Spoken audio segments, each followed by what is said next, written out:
ప్రభుత్వం ఏడాది గడిచినా హైదరాబాద్లో ఎలాంటి అభివృద్ధి పనులు చేపట్టలేదని మాజీ మంత్రి తలసాని శ్రీనివాస్ యాదవ్ ఆరోపించారు.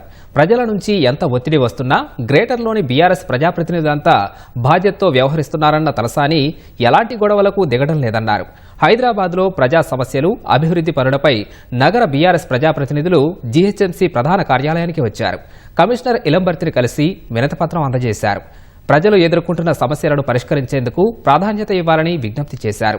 మొదటి ఏడాది మౌనంగా ఉన్నా ఇక నుంచి ప్రభుత్వంపై ఒత్తిడి చేయక తప్పదని తలసాని తేల్చి చెప్పారు.